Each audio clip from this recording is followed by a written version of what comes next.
If you're confused about what to eat these days, you're not alone.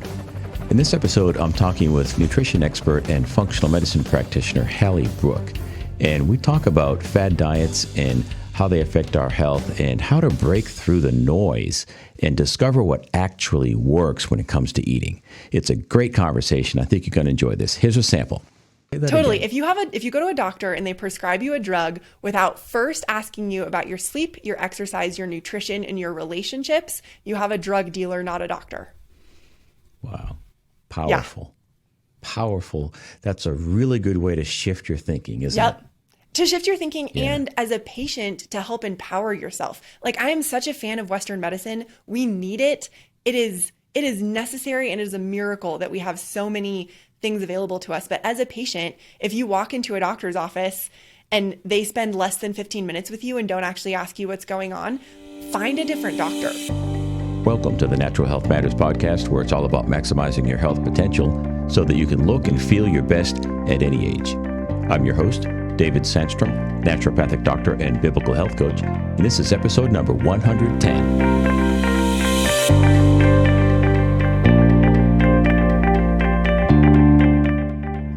Today we have in the show Hally Brooke. Hally is the founder and CEO of Live Nourished. She's a certified functional medicine counselor, nationally board certified health and wellness coach, and a fierce industry advocate.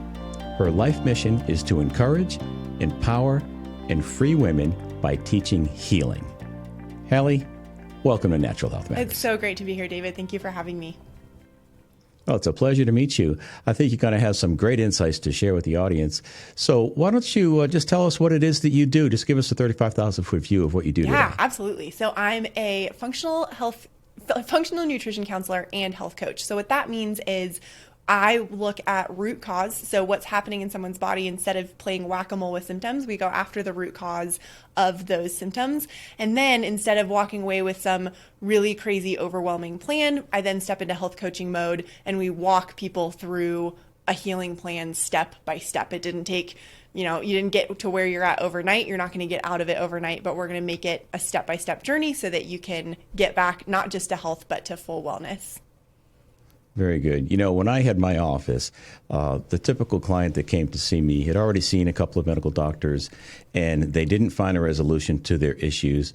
So they found themselves in a natural practitioner's office, and they generally want to know, well, can you give me some supplements that will do what the drugs do without the side effects? That's a very common question. Mm-hmm. So what would you say to that client that comes to you? And that's their story, and they're just, in that medical mindset of treating symptoms with drugs. Yeah. What would you tell that person? Such a great question.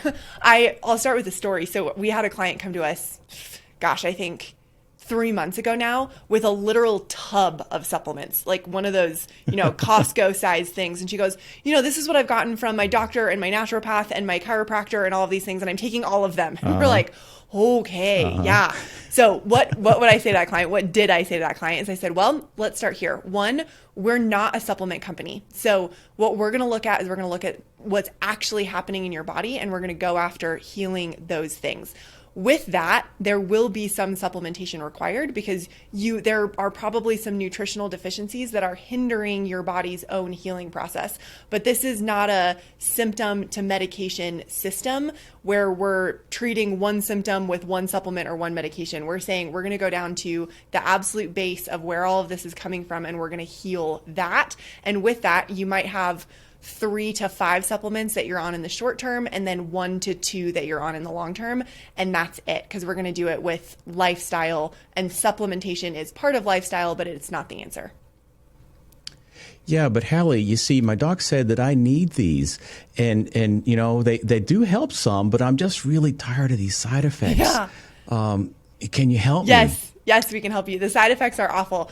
You might need them in the short term, but what those drugs are doing in your body is they're putting a Band-Aid on what's actually going on. And so in order to to get you off those medications or even get you off the supplements, we're going to look at what's going on. We're going to work slowly on decreasing medications and maybe swapping them out for supplements, and then decreasing supplements so that your body is doing what your body was designed to do. Whether you're going to a doctor or a naturopath or a nutritionist, the only thing that we can do, no matter what practitioner you're going to, is we can get your body in alignment with the way the Lord designed it, because your body is designed to heal itself. I actually can't heal you. Your chiropractor can't heal you. Your doctor can't heal you, but we can help your body get in alignment with what it needs.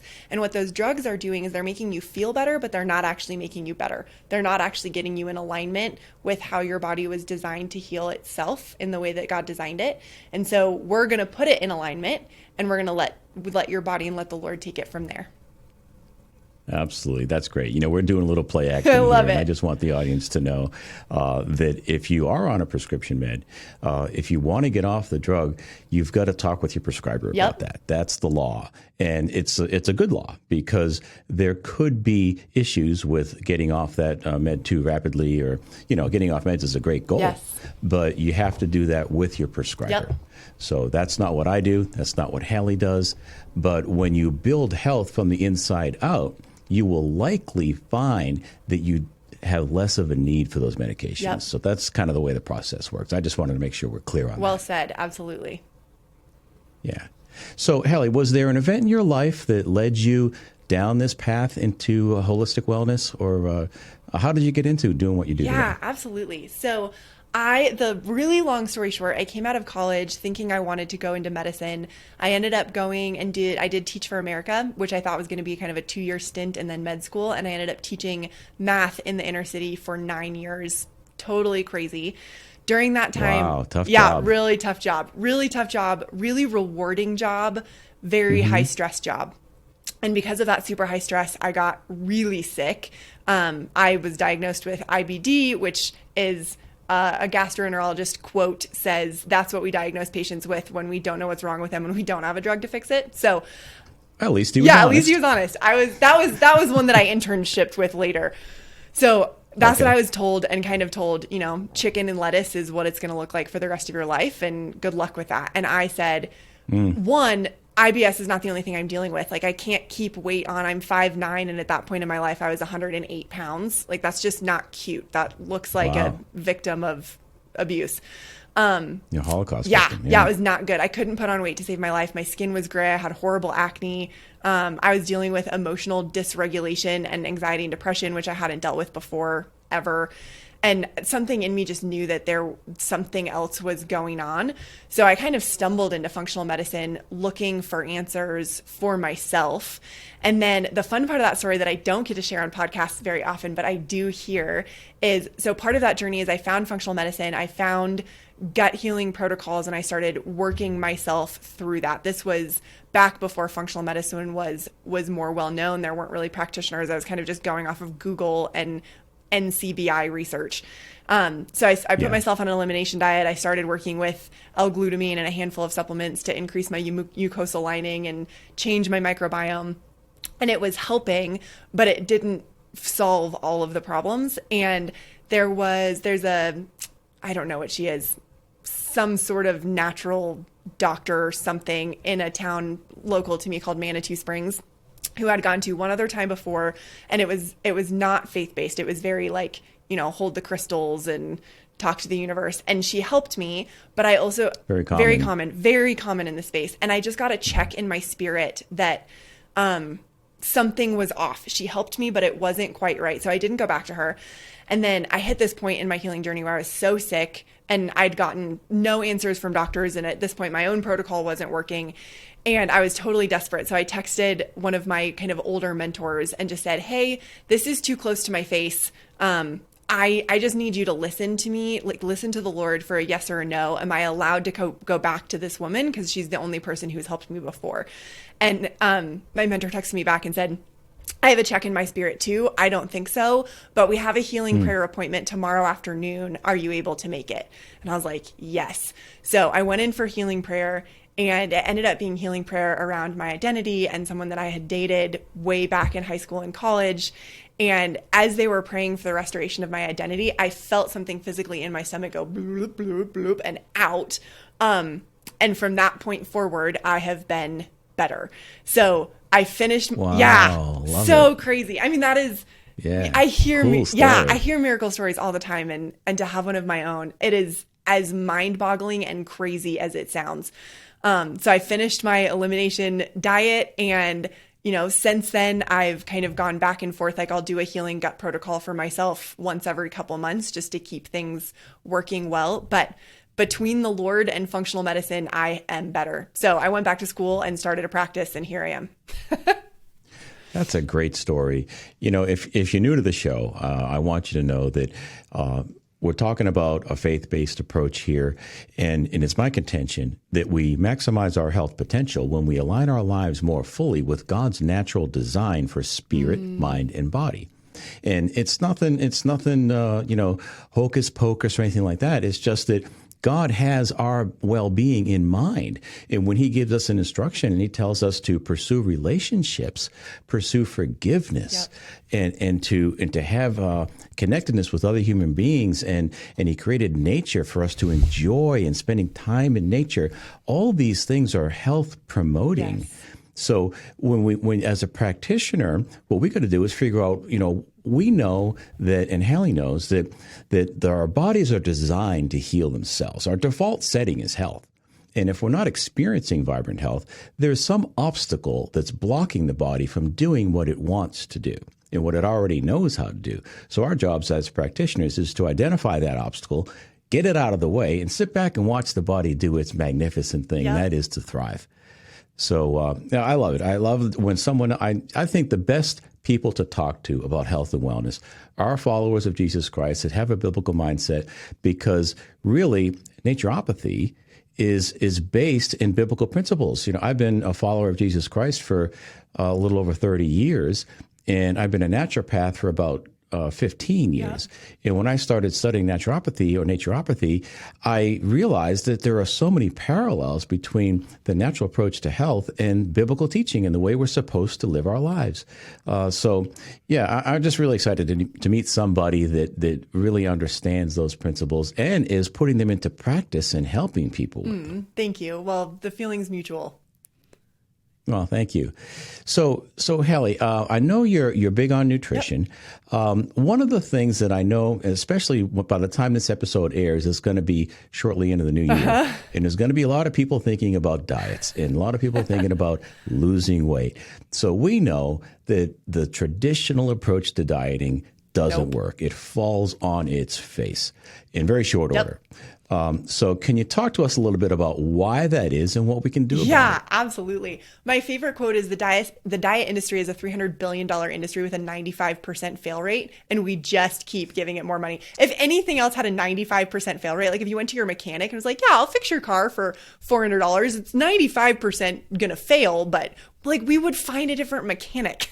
Right. But for whatever reason, when it comes to diets and when it comes to our bodies, we just keep, like every New Year's, just picking the same new one. So couple things that I talk to my clients about. One, there's nothing new under the sun. The Lord tells us that. We know that from Ephesians. We know that from Ecclesiastes. And that goes with the diet industry. What is currently the keto diet is basically the same thing as what Atkins was 30 years ago. Like there's nothing new under the sun. So if you're listening to this episode and you're thinking about going on a diet and there's some new fancy diet coming out for the New Year's, it's not new. It's not new. There's nothing new about it. There's no new science. It's the same thing as what it was. And it has a 95% fail rate. So what do we do instead? The first thing that we do is we have to learn that we cannot outsource our own health and our own well-being. Diets are notorious for outsourcing health to an app, right? We count calories in an app. Something else tells me if I've had enough food or not. Something else tells me what I'm supposed to eat. And that's not how we're designed to live. And so we're short-circuiting the most complex computer ever made, right? Our own bodies by the Lord, and outsourcing it to a really simple, dumbed down system that's not new, and it still doesn't work, and it's not going to work. So number one is we have to learn how to learn what our own body is telling us, what foods are right for us, what foods aren't right for us. One of my favorite stories about that, we have a client who's Italian by birth and had come to us after trying every diet on the planet to lose weight. She'd done keto, she'd done Atkins, she'd done Beachbody, she'd done, I mean, just name it, she'd done it. Most of which are all pretty low carb diets. Came to us, we did our intake, we did a food mood poop journal with her, and her food mood poop journal showed that she needed a higher ratio of carbs than she had been eating. And so we talked to her about like, would you be willing just to try increasing your carbohydrate intake? And of course she was terrified because that's what every diet on the planet has told her not to do. And she did, and she started losing weight. Why? Because we listened to what her own body was telling her and her own body was telling us. So that's the first thing, is learn to listen to your body. The second thing is figure out what your body is actually asking for. You know, a high fat, low carbohydrate diet might be great for you. It also might work super well for your sister-in-law. And it's the worst thing you can do for your body. Figuring out what your body actually needs, how your body is converting calories to fuel is the second most important thing. And then the third most important thing is getting out of the diet mindset, which what we say at Live Nourished is it's talking about food in 4 separate categories, not just one. So diet culture typically puts food into the category of energy, calories in, calories out, right? Calories give our body energy to run. It's the gas in the car. If we have too many calories, our body stores that as fat. That's one of 4 categories. And for the most part, it's the only part that the diet industry focuses on. The other 3, right. So the next one is information. Food is information. It gives our body a chemical reaction. And if you look at, you know, some of the typical points-based programs, they put a Diet Coke and broccoli at the same number of points. Those are not the same thing. I love that you're laughing. Like a Diet Coke and broccoli are not equal. Diet Coke gives our body the biological neurochemical message that we have a foreign invader in our body. That's what fake sugar is. And so it triggers an immune reaction. Broccoli gives our body the biochemical reaction that we're flooding it with sulforaphane and high prebiotic fiber. And so our body has a completely different chemical reaction. And if we're not thinking about the chemical information that food is giving us, we're missing at the very least 1/4 of the puzzle, if not more than that. So part of getting out of a diet and figuring out a diet that works is thinking about food as energy, as information. And then we also think about it as connection. Connection, I think, is one of the most important pieces, which is food is connection to ourselves, to our culture, to comfort, to tradition, to religion, to history. And there's not a diet on the planet that works with that. And so people do a diet and then it's their daughter's birthday and they eat a piece of cake and they fall off the wagon, right? And then they're off their diet and they don't do it because they weren't thinking about that piece of cake was actually a nourishing choice because you were choosing to nourish that connection with your daughter. Are you going to have a piece of cake every day? No. But are you going to have a piece of cake on your daughter's birthday? Yeah. Are you going to eat, are you going to eat pie on Thanksgiving? Yes. And please don't think twice about it because that's connection. And then the 4th category is medicine, which is where you and I really spend our time, is food is the fastest way to heal yourself and the slowest way to kill yourself. So there are times when you need to be on a medicinal food plan to heal something really specific. And then you can go back to thinking about the other 3 categories. But those are the 3 reasons diets fail. Diets fail because we're outsourcing our own knowledge about our bodies to something outside of ourselves. They fail because it's not taking into account what our individual bodies actually need. And 3, it's not taking into account the 4 categories of food. And so we don't have a holistic picture of what food is. And I can absolutely think about food exclusively as energy for 30 days. I can't for 365. Right. If you're trying to do the low calorie equals weight loss formula, eventually hunger is going to win that battle. You can't willpower your way through a sustainable lifestyle change. You just can't do it that way. It has to work and it has to be sustainable. You said a lot there, but I'd like to hit just a couple of highlights here. One is calories in versus calories out. It's a simple linear equation. It's simple. And if you're not losing weight, you just don't have the willpower. You're just a pathetic dweeb. No, that's not the way it works because our human body is far more complex than a test tube. All right. Calories in versus calories out works in a laboratory, in a controlled environment, in a test tube. What they actually do is they take some food and then they turn on a little Bunsen burner and they measure how much flame they have to use to burn that food up. And that's a calorie, And so I think whatever food burns up in 1 second is or 1 minute, I forget which, but they're actually burning food, which is a simulation of what happens in the body because we are burning through the food when we digest it. But as you said, a calorie from a piece of broccoli is different from a Diet Coke, is different from a T-bone steak, is different from a free-range chicken or, dare I say, a Chick-fil-A sandwich. Right? It's different. And the body is so much more complex than that. There's a lot of reasons why your body might choose to hold on to a few extra pounds.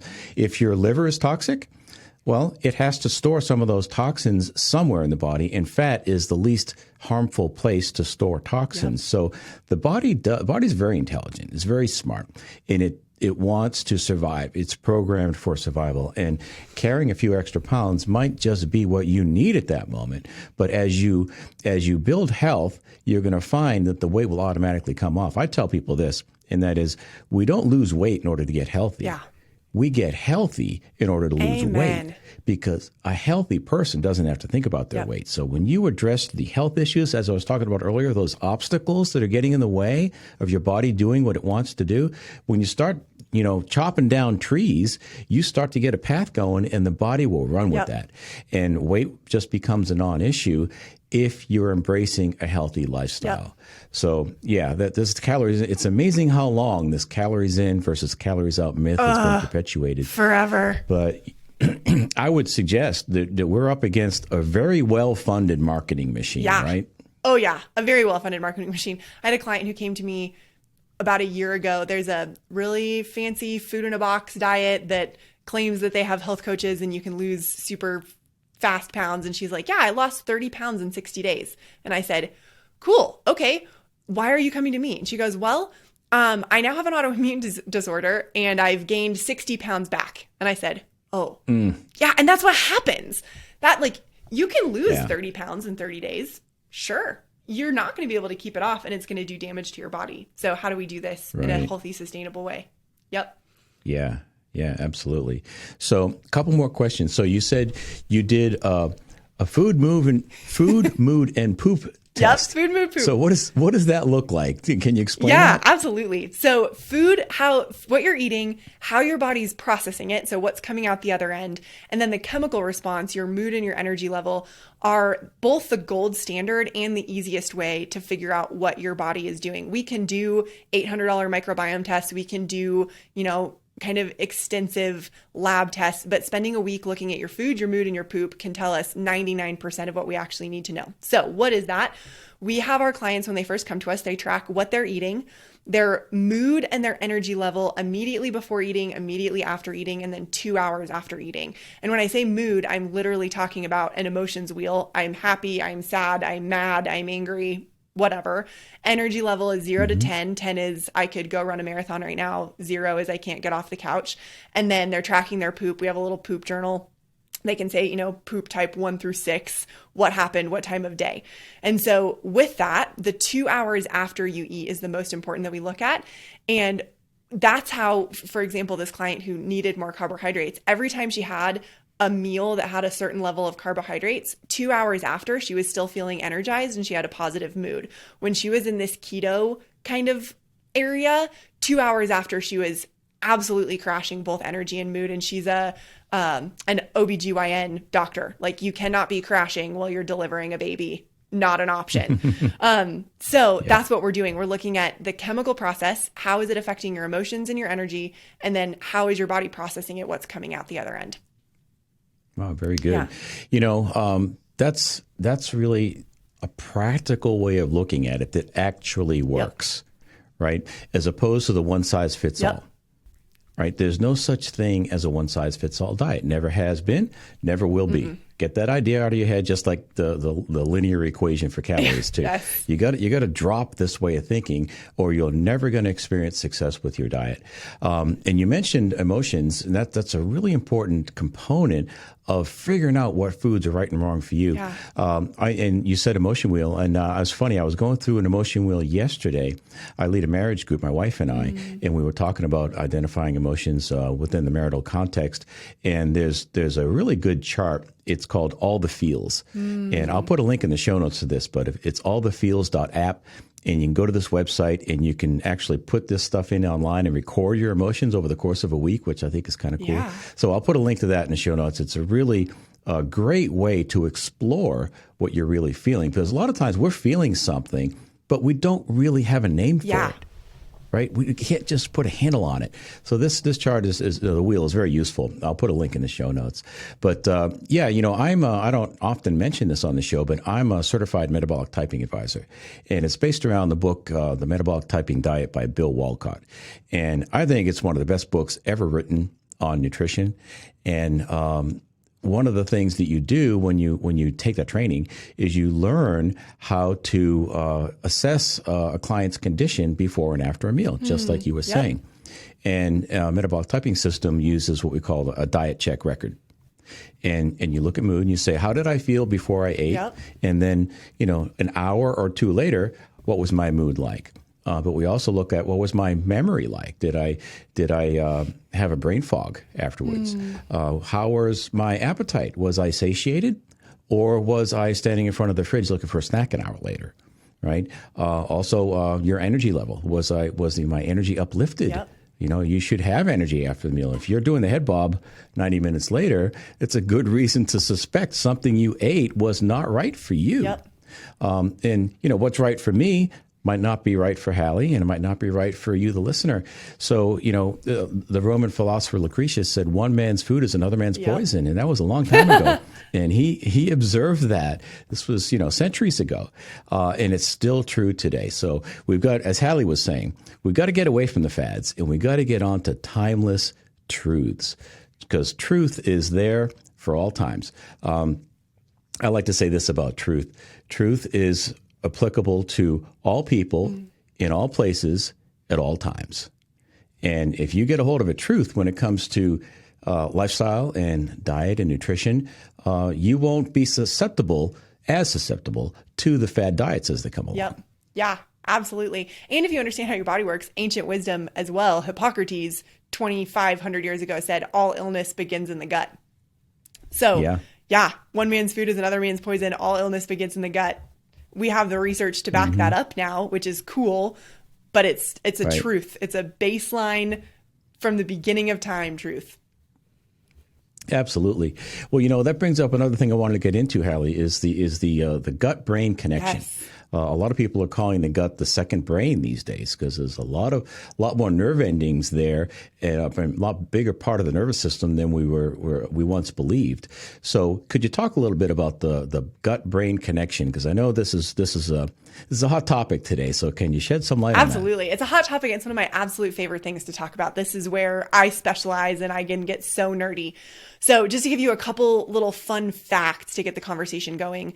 Our gut, so when I talk about gut, I'm talking about mostly our large intestine, but also the whole system, our stomach, our small intestine, and our large intestine. Our gut lining, which is our large intestine lining, the epithelial lining is 1 cell thick. That's crazy. When you think about the, thinnest part of skin under your eyes or on the inside of your elbow, that's about 30 cells thick. Your gut lining is 1 cell thick, and that is the only barrier between your food particles, your fecal matter particles, and the rest of your body. Gross.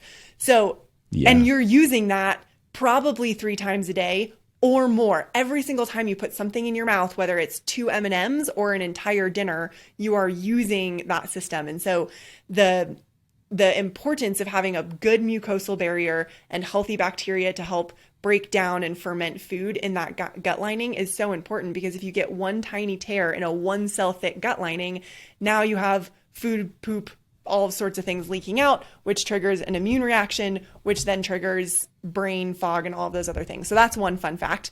The next fun fact is 95% of our serotonin is actually created in our gut, in our large intestine, which is fascinating. So when we deal with anxiety and depression, that's typically a serotonin and a norepinephrine dysfunction. Your body is somehow not creating enough.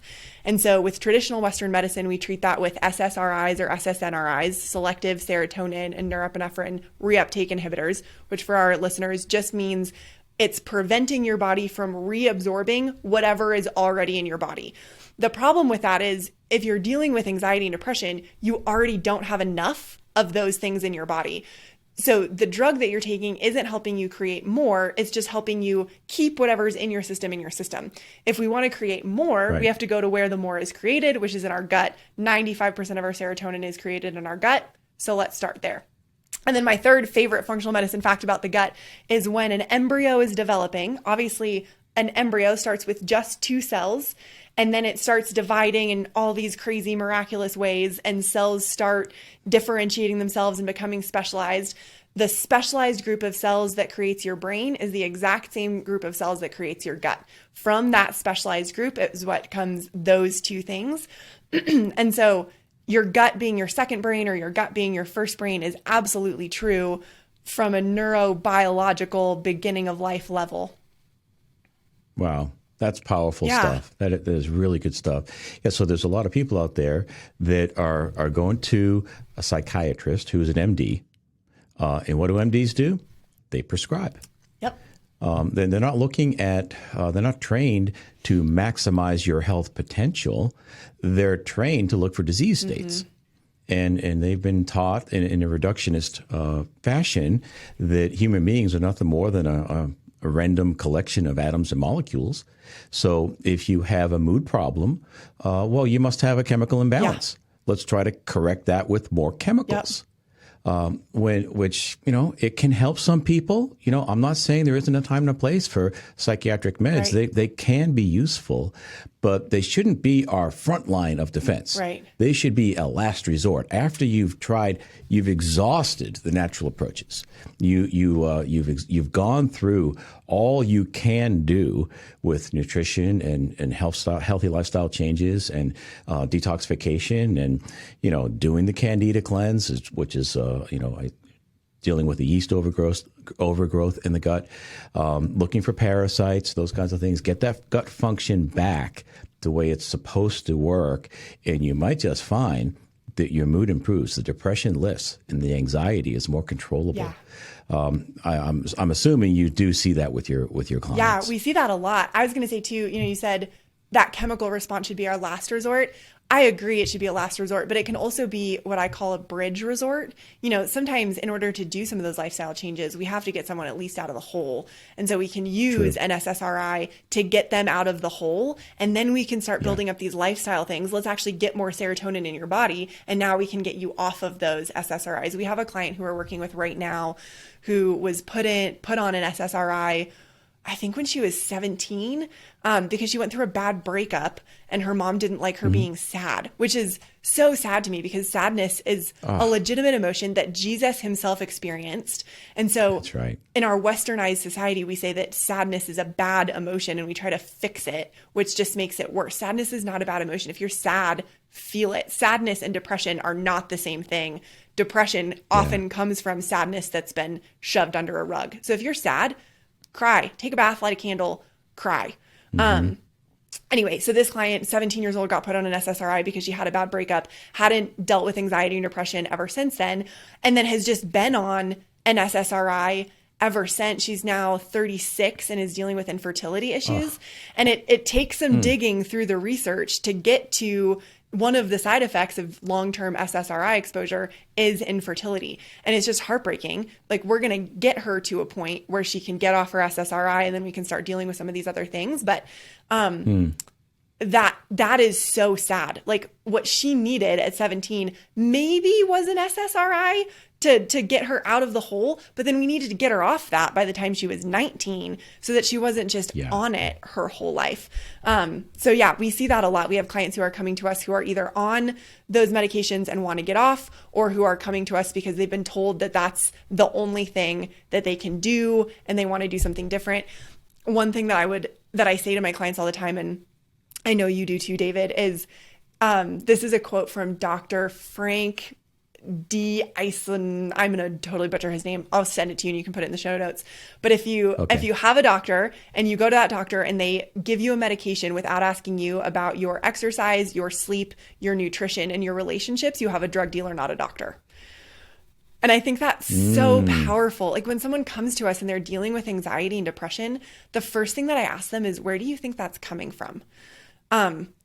Like what is happening? Is that a situational life thing? Is that because you were bottle fed as a kid and not breastfed? So we've got a dysbiosis in your gut that we need to fix. Like why is that happening before we just go, oh, cool, here's a Band-Aid. Good luck. Wow.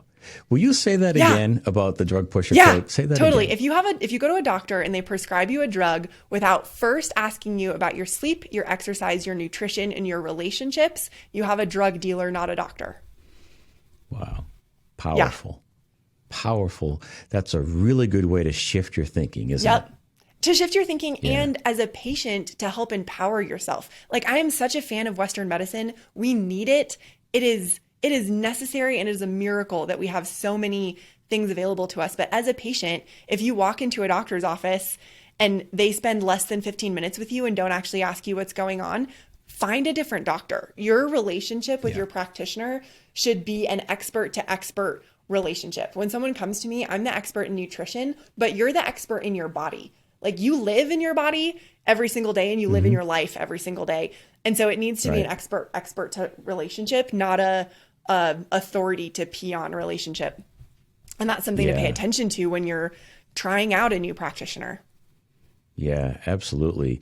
Well, the practitioner should be part of your team, right? It should be a team member, not the person in charge of your health, because we need to be in charge of our health, right? We need to be the ones in charge because nobody knows our bodies better than we do.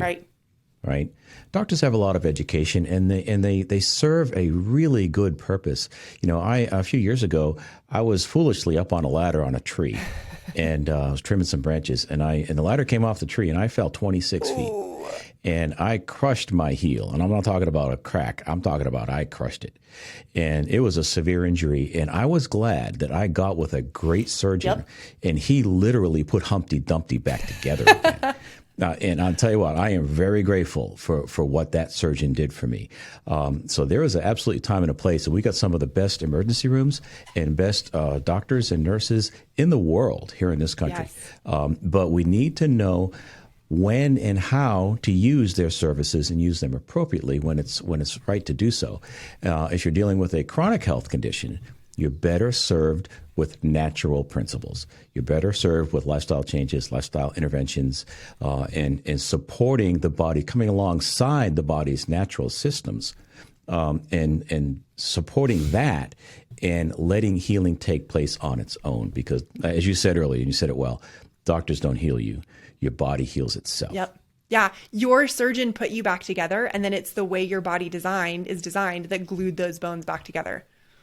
That's right. That's exactly right. But his services were very useful and very appreciated. Yes. And a miracle that we have them.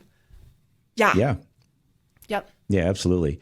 So another thing, you're really good on nutrition, Hally, and I'd like to ask you, what are some of the nutrients that people need to be looking out for to make sure they get enough of in order to enjoy vibrant health? So I say that there's 4 things that we should all be taking daily, regardless of where we're at in our health, because we're not getting enough of them. The first one is phytonutrients. So phytonutrients are the phytochemicals that make food colors.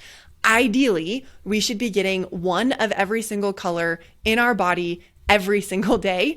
And that's just not possible, right? I'm a nutritionist and I eat very well and I eat very clean and I am not eating the rainbow every day because of what I have at the grocery store because what I know how to cook, etc. So phytonutrients are those. There are multiple different supplements for that. It's not a multivitamin. It's a phytonutrient supplement. I use Juice Plus in my practice. There's like microgreens. There's all of these other things. But phytonutrients is one of the most important things. The next thing that I say that all of us need is vitamin D3, K2. So anybody who's living north of the 38th parallel, which is most of us in the United States, Canada, Europe, we are deficient in vitamin D from October to May because we simply cannot get enough sunshine even if we are outside all day long. And that is a crucial supplement, a crucial nutrient that our bodies need. If we work in an office, which a lot of us do, even during the summer, we need that because we're not getting enough. So vitamin D, and then we have to pair that with K2. This is something that has just driven us crazy in the functional medicine community because of COVID. Doctors have been yelling from the rooftops, take vitamin D3, which is a yes, take vitamin D3. It's really good for you. But vitamin D3, one of its functions is it helps your body absorb calcium. And if it's not paired with K2, your body absorbs that calcium wherever it is in your bloodstream, which means it's into your arteries, and that causes atherosclerosis, which is the hardening of your arteries. Not good. You have to have K2 in order to direct it to your bones. The only exception for that is people who are on a blood thinner medication because K2 counteracts that. But D3, K2, gotta have it. The fourth one is magnesium. Magnesium is in charge of 300 plus different functions in our bodies, some of which we don't even know, but we should have a significant amount of magnesium coming from our diets and coming from food. And even if you eat organic, the soil has been so depleted of magnesium, sulfur and phosphorus, there we go, that we're just not getting it, even if you're eating really clean. So magnesium has become sort of my miracle drug. I can cure like restless legs and sleep apnea and insomnia and all of these things with magnesium because we're just not getting it. So magnesium is the third one.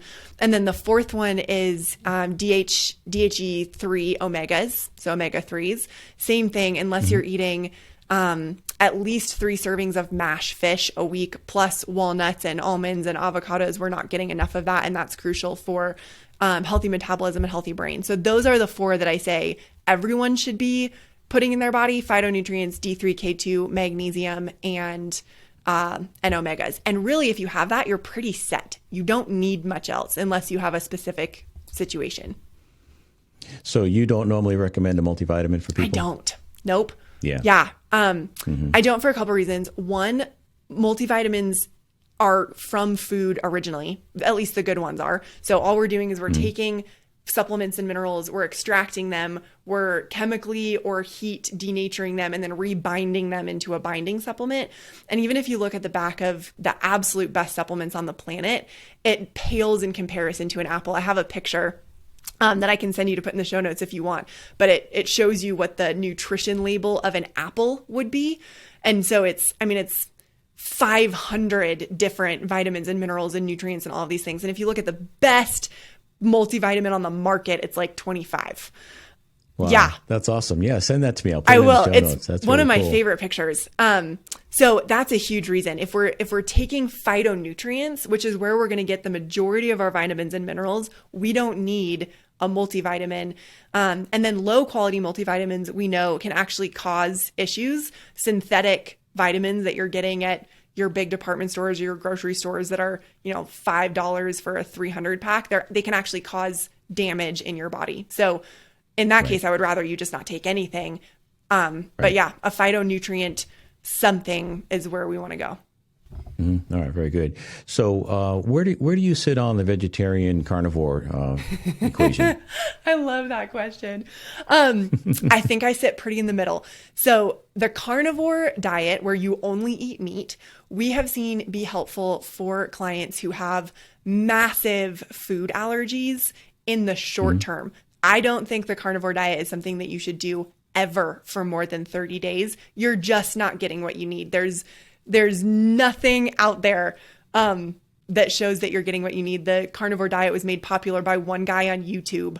And now it's this whole thing. Like, that guy's not a nutritionist. He ate meat and felt good. Yeah. So nix that. We have seen people have success on a carnivore diet when they're dealing with SIBO, when they're dealing with massive gastrointestinal issues, and when they're dealing with massive food intolerances, because it just takes out so many potential chemical interactions in a very short term so that we can heal, rebalance, and then reintroduce. So that's the only time I would ever say do carnivore. Vegetarian, I typically go by the Michael Pollan quote, which is eat real food, mostly plants, not too much. I think the mostly plants is important.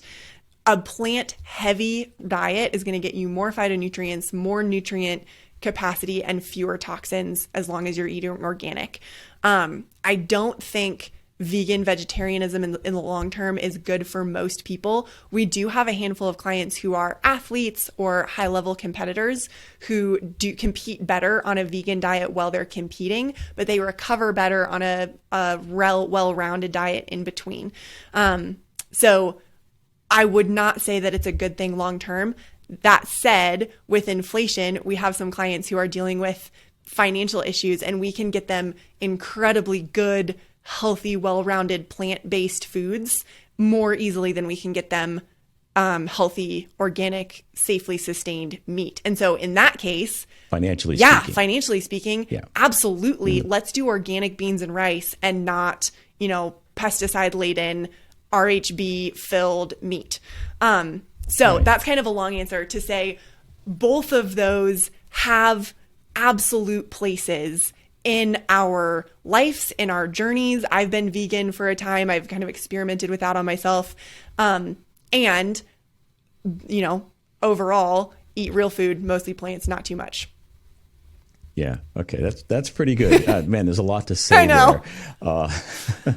But I appreciate your input on that. And, I think what Hally is saying here really is listen to your body and do what works for you. I think there's a lot of people that do really well on a keto type diet. Yep. I wouldn't recommend solid keto for a long period of time. I don't think it's healthy. And then there's people that do well on a nearly vegetarian diet. And I found that to be true in my practice. And that's what I mostly did was nutritional counseling. But most people are somewhere in between those two extremes. Yep.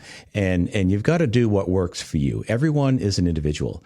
And personally speaking, I do really well on a lot of fat and protein in my diet. I actually went vegetarian for a while. And I shifted from vegetarian to just, an occasional piece of fish and some white meat chicken. And I did that for about a year. This was a long time ago. And I didn't do well on that. My mood was awful, but everything I was reading was saying this is the healthiest way to eat. My energy was down, my immune was down. I got sick a lot of times that year. I really didn't do well, but I was really trying to tough it out because I believed that was the healthiest way to eat. And this is a funny story. I was really hungry one day, and I went through a Wendy's drive-thru, and I ordered a double cheeseburger, and I ate that thing. And I got to tell you, my energy lifted, like in the mood, everything was like a cloud lifted off of me. And from that point on, I decided I'm eating red meat because it works for me. And to this day, it really does. But there are other people that it doesn't work for. Now, you could talk to your neighbor. You could talk to immediate family members and say, how do you think you would feel if you ate a sirloin steak for breakfast and nothing else? Yep. And someone might say, well, I'd be really sleepy for the rest of the morning, or someone else might say, I'd feel pretty good, and then the same is true if you try an experiment, try a glass of orange juice for breakfast. Yep. Some people will do well on that. My father-in-law is one of them. He stayed with us last week for the holidays, and all he has for breakfast is a glass of orange juice, and he's good till about 2 or 3 in the afternoon before he needs any more food. Wow. And I can tell by looking at him, his energy and his mental clarity, it's all there. If I did that, I'd be crashing and burning by 11 in the morning. There's just no way.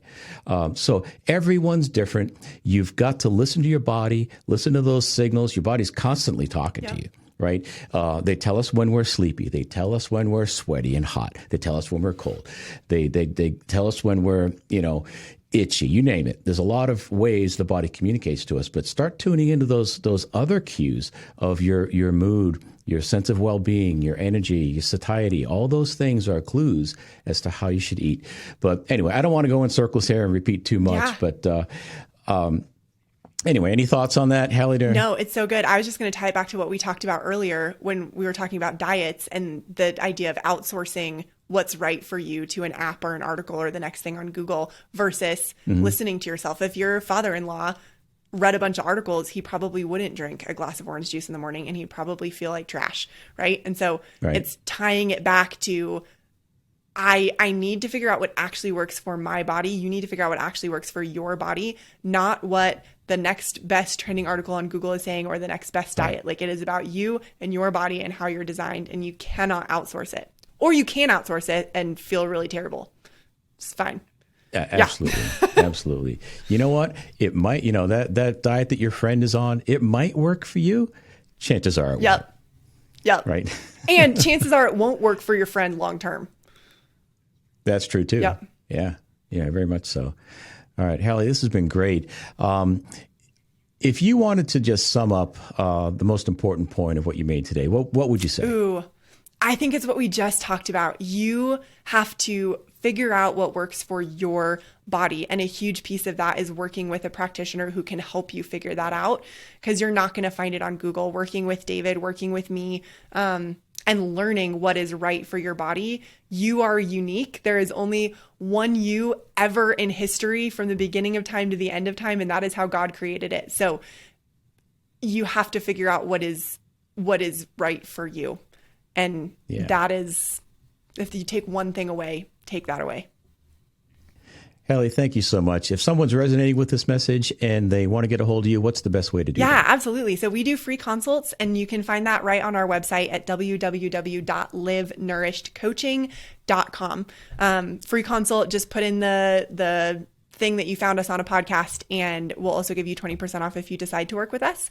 But we are also a great place to start, because we are not a sales team. We are a what's right for you team. So we have a relationship with about 60 other practitioners who we refer out to on a regular basis. So if you're not sure where to start, book a free consult with us, start with us, and we'll help guide you in the right direction. All right. And you don't have to be in your area. You do online counseling. Thank you, COVID. We practice all over the United States, Canada, and Australia. Excellent. All right, Hally, thank you so much for sharing your wisdom with the Natural Nation. Absolutely, David. Thank you for having me on. It's been an honor. For more, go to the show notes page at davidsandstrom.com/110. There you can find a full transcript and an audio, as well as a video version of the podcast and more. If you're enjoying the show, I encourage you to subscribe on your favorite podcast listening platform. We're also on YouTube. And if you have a friend that you think might be like-minded, I would appreciate you telling them about it. It's relatively hard to find this information from a faith-based perspective, and I'll bet your friend will thank you for it. Well, that's it for now. Thanks for tuning in. I'll talk with you next time. Be blessed.